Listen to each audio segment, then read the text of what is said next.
The morning I found Dale Pritchard sitting in my driveway, it was not yet 6 o'clock.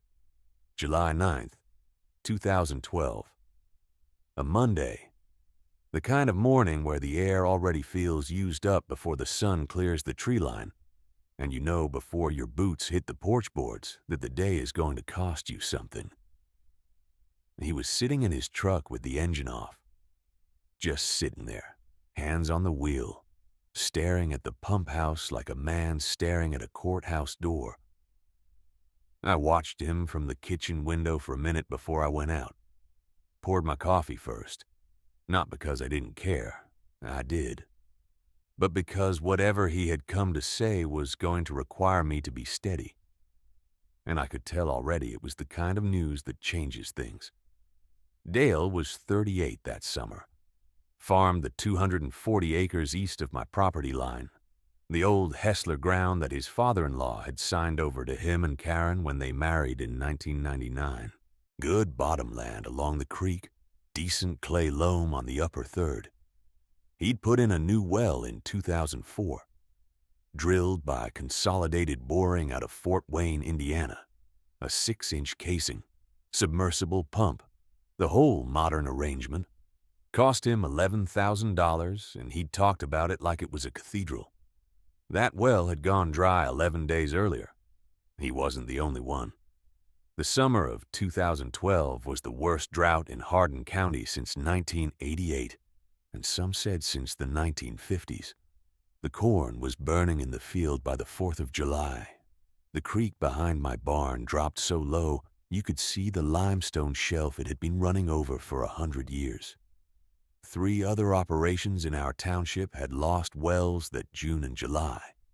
The Metzger place, the old Schaefer ground that a young couple from Columbus had bought and was trying to farm organically, and the Pritchards.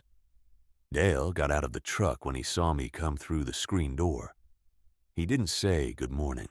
He looked at the pump house, a low cinder block building my father had put up in 1951, patched twice since, with a tin roof that had needed replacing since roughly the Reagan administration. And he said, "Ray, is that thing still running?" I told him it was. He looked at the ground, looked back at me. "Karen's talking about leaving," he said. "Not leaving me, leaving the farm. She says if we can't water the hogs, we're done. I've got 260 head. I'm going to start losing by the end of the week. The bank's already called twice about the operating note." I drank my coffee. The pump behind that cinder block wall was 41 years old that summer. Or parts of it were. Other parts were considerably older than that. My neighbors had been telling me to replace it since at least 1987. A county extension agent had once written it up in a report as an example of equipment that represented, and I am quoting him here, a liability in excess of its utility. It was running that morning, had run all summer, was pulling water from 112 feet down while everything modern and certified and expensive around it had gone quiet. And the reason why, the real reason, was written in a notebook I hadn't opened in 30 years. That notebook had been my father's, Eldon Merle Hope. He kept it in the left breast pocket of his canvas work coat from roughly 1951 until the coat wore out, then transferred it to the next coat, then the next. By the time he died in February of 1979, the notebook was soft as skin at the corners and the cover had gone from black to something closer to the color of old creek mud. I found it in the barn 3 days after his funeral, tucked inside the lip of a rusted coffee can, on the second shelf above the workbench, right next to a half-empty tin of lubriplate grease and 4 brass fittings he'd never gotten around to using. I didn't read it then. I was 34 years old. I had 400 acres of frozen ground and a John Deere 4020 with a cracked block waiting for me. And grief at that age doesn't sit still. It moves. It works.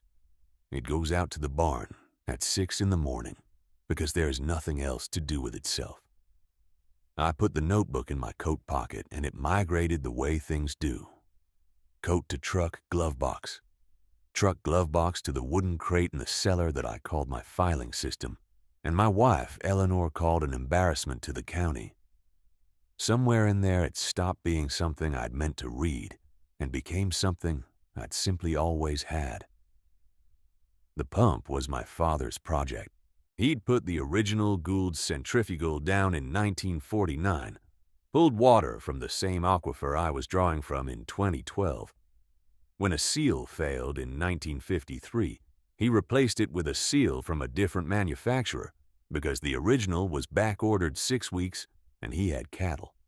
When the impeller housing cracked in 1961, he machined a sleeve for it himself on a metal lathe he'd bought secondhand from a creamery in Paulding County, Ohio, that had gone under during the war. He kept notes on every repair, not formal notes, not the kind an engineer would write, more like a man talking to himself. Dimensions in pencil sometimes crossed out and corrected, observations about what the water pressure felt like at different times of year, theories about why the pump ran smoother in March than in August. 41 pages of it over 20-some years. I hadn't connected the notebook to the pump's survival until the summer everything dry broke. Until the summer Dale Whitmer was standing in my kitchen at 7 in the morning with his hat in his hands and 260 head going thirsty. Dale was 43 that year. He'd bought the Renfro place, the 160-acre parcel east of my fence line, back in 2004, took out a substantial operating note to modernize it, put in a new submersible well in 2006 that the drilling company out of Defiance had certified to 8 gallons per minute. By July of 2012, it was pulling less than 1. He wasn't a bad farmer. He just hadn't had a father who wrote things down. Dale set his hat on my kitchen table, a sweat-stained Carhartt cap, the bill curved tight from years of handling, and he didn't say anything for a moment. Just looked at the linoleum. I'd known Dale since he moved in, 8 years by then. We weren't close in the way my father was close to Arnie Pellman or old Curtis Bray. Different generations moved differently around each other, but I knew his wife, Renee, and their 2 girls. And I knew the look a man has when the math has stopped working and he's run out of places to hide it. He told me the Defiance driller had come back out on a Tuesday, July 10th, 2012. The driller walked the property, checked the static water level, ran his numbers, and told Dale the aquifer drawdown in our county had dropped the water table 11 feet since 2006. 11 feet in 6 years. The submersible was sitting at 62 feet. It needed to be deepened to at least 80, probably 90 to get safe yield back. The quote for the work was $14,200. Dale had already burned through his operating line getting feed in for the summer. The bank in Paulding, First Federal, same one my father argued with in 1958, had told him 2 weeks prior they weren't extending any further credit until he showed positive cash flow. $14,000 might as well have been $1 million. I poured him coffee. He took it without looking up. He said he'd heard from Roy Casper down at the co-op that my old surface pump was still pulling. Roy had seen my cattle watering in the east pasture, full tank, no distress, while half the county was hauling water by truck. Roy had mentioned it the way men mention things in small towns, quietly as fact, without asking anything directly. But Dale was asking directly. He needed somewhere between 3,000 and 4,000 gallons a day to keep his herd alive through what the forecast was promising would be another 6 weeks without meaningful rain. He wanted to know if I could run a line along the fence to his stock tank. I looked at him for a long moment, not because I was calculating whether to help. I already knew I was going to help him. What I was calculating was whether my pump could carry it. Because that was the honest question. Not charity, not neighborliness, physics. The 1948 Dempster had never been asked to supply 2 operations simultaneously. I didn't know what that load would do to it through 6 weeks of 100-degree afternoons. I knew what my father had written, but I hadn't yet understood all of what he'd written. The notebook was still mostly a record of observations to me. Not a manual. Not yet. I told Dale to give me until noon. I went back to the barn with the notebook and a flashlight, even though it was full morning by then. Some things you need to read in close light. You need to block out the world around the edges. My father had kept the Dempster running for 31 years before I inherited it, and in that time he had filled 46 pages of a standard ruled composition book, the kind with the black and white marbled cover that you could buy at Hendricks's drugstore in town for 30 cents. His handwriting was small and precise, the handwriting of a man who had learned to write in a one-room schoolhouse and never wasted paper. He dated every entry, not just month and year. Day of the week, too.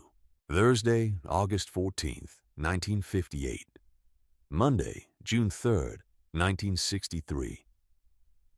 He treated his observations the way a doctor treats a patient chart. I turned past the early pages, the ones I'd read before, the ones about valve clearances and leather cup replacements. I was looking for the load entries. I had a memory of seeing something near the back third of the book, some calculations he'd made during the dry summer of 1977, when we'd had a stretch of heat not entirely unlike what was coming down on us now. I found it on page 31. He had written, July 19th, 1977. Considered feeding line to south pasture simultaneously with house supply. Ran test for 2 hours. Pump drew hard but held. Cylinder did not cavitate. Key is the drop pipe, the extra 32 inches of depth we put in back in March of 1961. Keeps suction pressure stable even when draw increases. The aquifer at this depth doesn't starve. It refills lateral. Different from the shallow wells. They pull from a lens. We pull from a flow. I read that 3 times. They pull from a lens. We pull from a flow. I didn't fully understand the hydrology of it. I'm a farmer, not a geologist, but I understood what he was telling me. The shallow wells in this county, including Dale's, drew from a perched water table, a kind of underground puddle sitting in a clay lens maybe 40 feet down. When drought came, those puddles shrank and eventually gave out. Our well was different, deeper. My father had sunk it to 89 feet in 1948 and then extended the drop pipe by another 32 inches in 1961 after a particularly dry fall gave him a scare. At that depth, he believed, and his 1977 test seemed to confirm, that we weren't drawing from a static reserve. We were drawing from something moving, something that fed itself. That was why the Dempster hadn't failed. Not because of the pump itself, though my father had kept it in better condition than most men keep their best equipment, but because of where it reached. Because of a decision made 64 years ago to go 32 inches deeper than was probably necessary, on a dry October afternoon when a cautious man looked at his water level and decided that good enough wasn't good enough. I closed the notebook. I looked at my watch. It was 10:47 in the morning. I had until noon. I set the notebook on the workbench and walked out of the barn into the full weight of the August sun. The thermometer on the south-facing wall of the equipment shed read 104. It had read 104 every day that week. The ground between the barn and the fence line had cracked in long, irregular seams, like the skin on the back of an old man's hand, and the dust that lifted when I walked didn't so much drift as hang, suspended, with nowhere particular to go. Dale's truck was still in his driveway. I could see it from where I stood. a 1997 Chevy Silverado, silver gone to gray, one taillight repaired with red tape. He hadn't left for town yet. That mattered. I stood there for a moment longer than I needed to. Not because I was uncertain. I had already decided, probably before I even opened the notebook, if I'm honest about it. But there is a difference between deciding in the back of your mind and deciding out loud, to yourself, in the full daylight where you can't pretend you didn't. What I was calculating, and I want to be clear, it was a real calculation, not a selfless gesture, was gallons per day. The Dempster, running conservatively, could sustain somewhere between 800 and 1,100 gallons in a 24-hour cycle without pulling the water table down faster than the aquifer could recover. That was based on my father's 1977 test, which he had recorded in careful pencil, August 14th. Ran continuous 6 hours. Measured drawdown at 90-minute intervals. Recovery complete within 40 minutes of cessation. Estimate sustained yield, 34 to 46 gallons per hour. His handwriting had been better than mine ever was. My household and livestock needs in a dry month ran to about 420 gallons a day. I had been conservative all summer. Shorter watering cycles, the kitchen garden sacrificed back in June. The hogs moved to a rotation schedule that felt almost mean. I had room. Not luxury, but room. Dale's operation, what remained of it, was 47 acres of corn, about 2/3 of which might still be salvageable if he got water to it in the next 10 to 14 days, and a small beef herd, 11 head, that had been sharing a concrete tank fed by his shallow well until that well had gone down to mud the last week of July. 11 cattle and 47 acres, against my margin of 400 to 600 gallons a day. It would be tight in a way that would require me to watch the pump every morning, to adjust, to be attentive in the particular way that exhausting things require you to be attentive. But it would not break the well, not if my father's notebook was right. Not if 64-year-old arithmetic done by a careful man on a dry October afternoon still held. I picked up my hat from the fence post where I'd left it and walked toward the road. Dale was standing at the end of his lane when I got there, arms crossed, not in the way a man crosses his arms when he's angry, but in the way he does when he's been holding himself together for a long time, and the muscles have learned the position. His wife, Connie, was on the porch behind him, not coming closer, but not going inside either. Their youngest, a girl of maybe 7, was sitting on the top porch step with her chin in her hands, watching me walk up the gravel the way children watch things they don't understand but know are important. I told Dale what I had. I told him the numbers, 400 to 600 gallons a day, shared between my operation and his 11 head, and whatever of the corn could still be reached in time. I told him it would require rationing. I told him we would need a schedule, morning and evening, and that he would need to run a temporary line from my wellhead down along the fence row to his tank, and that I had enough 3/4-inch black polypipe in the barn to do it, but that the work would have to happen this week, before the cattle lost any more condition. He didn't say anything for a moment. A meadowlark called once from somewhere in the dead grass to the east, and then it was quiet again. He said, "What do you want for it?" I told him I didn't want anything for it. I told him the water came from the same aquifer his grandfather and my father had both drawn from, that it had been put there before either of us arrived, and would be there after we were gone, and that the only sensible thing to do with it was use it carefully and share what you could. He looked at me the way people look at you when they're deciding whether you mean what you just said.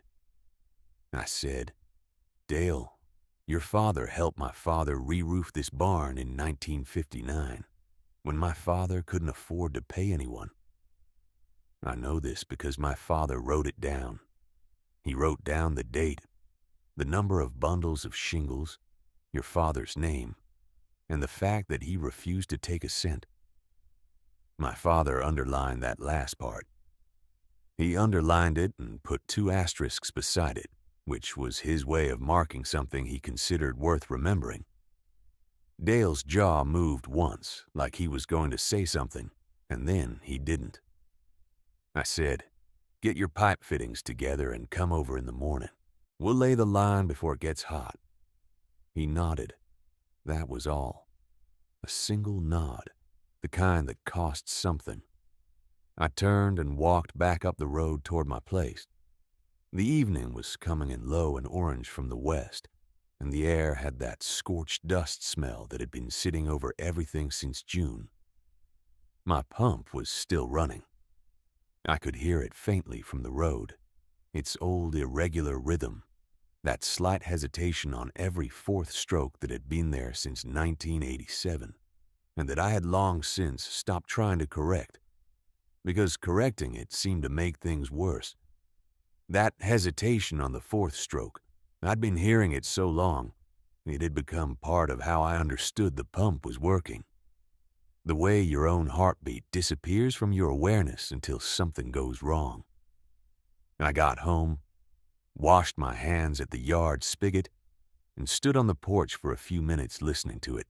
The west had gone from orange to a bruised copper, and somewhere out past the tree line, a mourning dove was calling its 3-note question into the cooling air.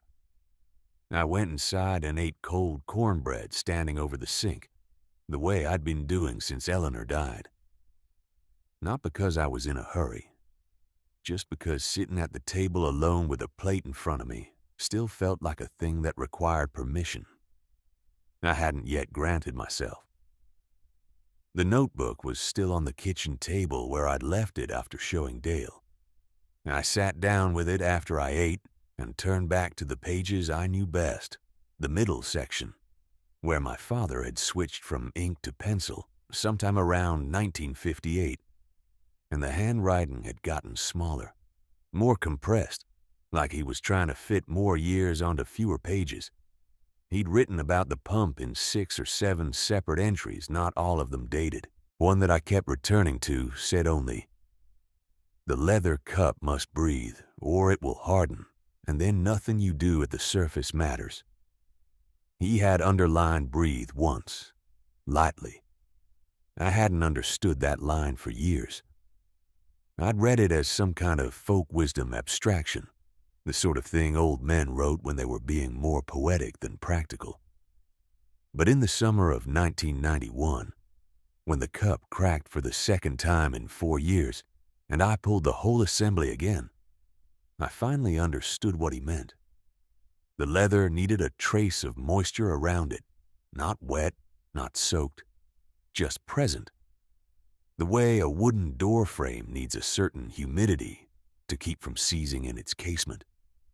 The pump's shaft casing had a small, deliberate gap that everyone who looked at it assumed was a manufacturing defect or an old repair done badly. It wasn't either. My father had cut that gap himself in the spring of 1949. It let a little ground air circulate. It kept the leather alive. The pump worked because of something so small that every professional who looked at it had dismissed it as a flaw.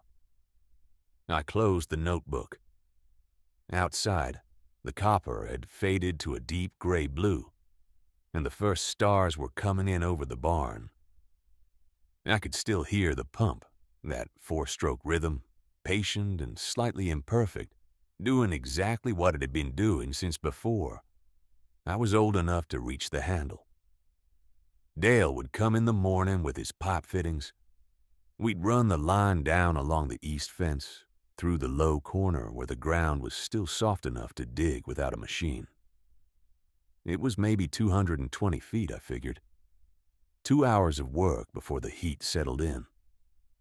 I went to bed early and lay there in the dark, listening to the pump work in the distance, thinking about my father cutting that gap with a cold chisel on a spring morning 63 years ago, not knowing who he was cutting it for. Dale arrived at 6:20 before the dew had burned off the grass, He had a length of 3/4-inch galvanized pipe in the bed of his truck and a box of fittings he'd pulled from somewhere the night before. I didn't ask where. His boy Marcus came with him, 14 years old, thin as a fence rail, and that boy worked without a word of complaint from the first shovelful to the last. We ran the line along the east fence, just as I'd figured.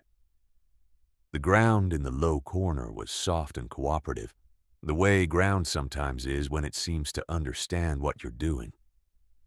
Marcus, Doug, and Dale fitted, and I handled the connections at the pump end, where the old iron threads needed coaxing and patience, and a specific angle of persuasion that I'd learned by feel over 40 years of working that machine. We finished at 8:43. I remember because Dale checked his watch when I opened the valve, and we both stood there waiting for the sound of water moving through pipe. And he was the one who said the time out loud, the way a man does when he wants to mark a moment without making a speech about it. The water came through clean. Dale didn't say much. He put his hand under the end of the line where it came out over his stock tank and held it there for a while.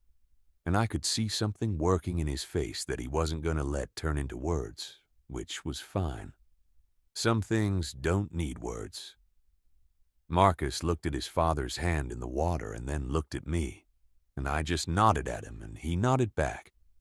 And that was the whole conversation. Dale held on through that summer and into the fall. The bank gave him a 60-day extension in September. I don't know all the details, and I didn't ask. By November, he'd sold 2 of his back sections, but kept the house and the home ground, which is the part that matters. He farms it still. I see his lights on before mine sometimes, which is saying something. My father's notebook sits on the shelf in the kitchen now, between the almanac and the telephone book from 2003 that I've never thrown out. The leather is soft from years of handling, and the pencil marks are fading in places, but the gap notation is still legible on page 41. 3/16 clearance, filed east face only. Do not change. 11 words. 63 years of good water. I think about that sometimes, how a man can spend a morning with a cold chisel, not knowing he's solving a problem for someone who hasn't been born yet. My father never met Dale, never knew the name of the county road Dale's grandfather broke sod on, but he did the work carefully anyway, wrote it down anyway, passed it forward without knowing where it was going. That's the only inheritance worth anything, I think. Not land, not equipment. The habit of doing the work right even when no one is watching and you won't be there to see what it was for. If you've got something like that in your life, a pump, a practice, a principle you've held onto while everyone told you it was outdated, I'd like to hear about it in the comments. And if this story meant something to you, share it with someone who still believes old things are worth keeping. I'll see you in the next one.